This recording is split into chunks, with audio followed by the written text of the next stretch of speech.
YouTube, Dailymotion, Facebook, and Tumblr fans. What's going on, guys? This is Midnight Strike 3625, once again to continue on the ACDC discography review with my review of their first album of the 90s, The Razor's Edge, from the year 1990, also featuring a new drummer, a revitalized singing career for Brian Johnson, as well as two of their greatest hits, Thunderstruck and Money Talks, as well as some minor hits like Let's Make It, Are You Ready, and Fire Your Guns. So this is a very revitalized album for ACDC, especially after the lackluster effort that is Blow Up Your Video, which is my least favorite album of all time by ACDC. Like I said, that was a very bad album in my opinion.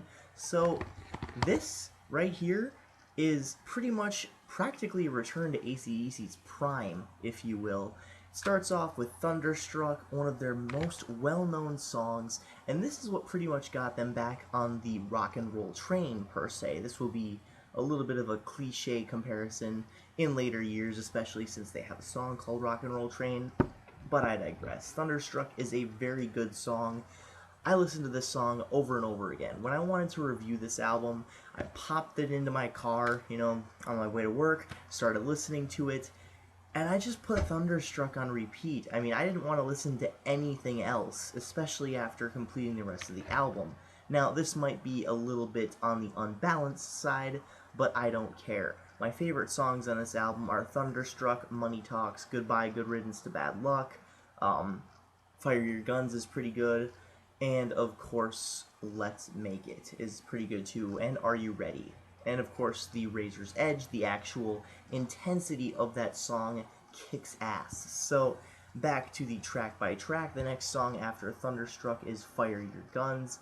And this one has a pretty interesting sort of guitar riff to it. I don't know how to describe it, except for by saying it's a little bit on the mid-tempo side. It's not too fast, not too slow.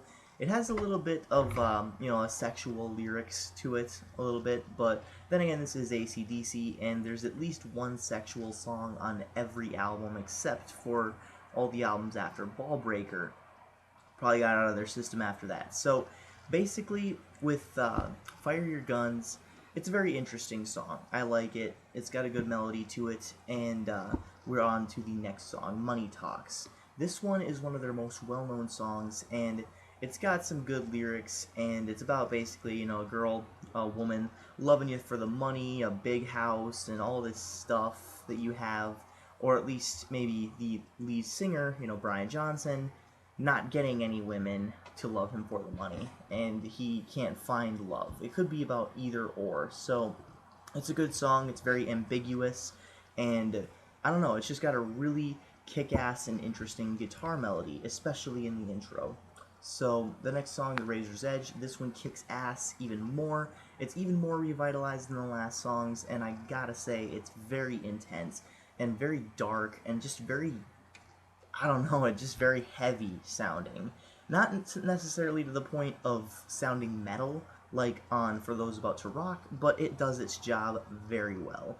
Mistress for Christmas, this is another good one. I really like how they use the cymbals to simulate, the sleigh bells and the snow, and just kind of give it that Christmassy kind of feeling. Like I said, this is another sexual one. Jingle bells, jingle all the way. I just can't wait till Christmas time. All that stuff. So, it's a very good song. It's about, obviously, wanting a mistress for Christmas. And it's a very sexual song and very provocative. And it's just very good overall. The next one, Rock Your Heart Out. This one just sounds too basic. I like the guitar melody, I like where they're going, but it sounds like they could have remixed it with Nick of Time off of Blow Up Your Video, and it would have sounded better. Maybe use the verses from Rock Your Heart Out and the chorus from Nick of Time. That would actually be pretty cool. Like I said, Nick of Time was missing something as well, so this one's missing something, but, I digress. It is a very good song if you would have actually mixed the two together, but as far as this one goes right now, it's just too basic. It's just kind of a filler song on this album. Are You Ready? This one's got a really awesome guitar melody to it and some awesome backing vocals from Angus and Malcolm. It just really sounds hard and heavy hitting. The next one is Got You by the Balls. awesome guitar melody. Don't much care for the lyrical content, I guess. I mean, it's basically about a manager having their employee by the balls, and I don't know, it just sounds kind of pointless. Shot of Love, this one's another sexual one. Jesus Christ, there's a lot of sexual songs on here. I don't really like it because it sounds too much like a workout song. I don't know, something that you hear off of like a workout commercial, and the guitar melody really doesn't fit with the lyrical content, which I didn't really find all that amusing either. So, I mean, it's okay, I can see why people might like it, but not me. Let's Make It, this is another one where the combination between the guitars and the melodic vocals and just overall backing vocals in the chorus just make it very melodic, I suppose, and it's kind of like Are You Ready in that aspect. It's a very good song, I like it, and the next one, Goodbye and Good Riddance to Bad Luck, has a very good and catchy guitar riff to it, so that's one of my favorites as well. I like the chorus and just how Brian Johnson sings on this song. Nevertheless, you know, let alone the entire album. Now, If You Dare, the closer, this is where the album just kind of falters a little bit. I don't really like this song. It's kind of boring. It never really caught my interest, or piqued my interest, per se.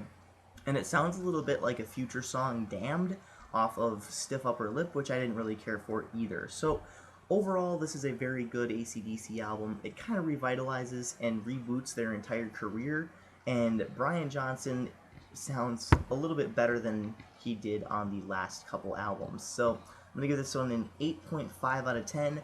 Really like it, but it's just not up to their prime. So this is Midnight Strike 3625. Keep calm and rock on.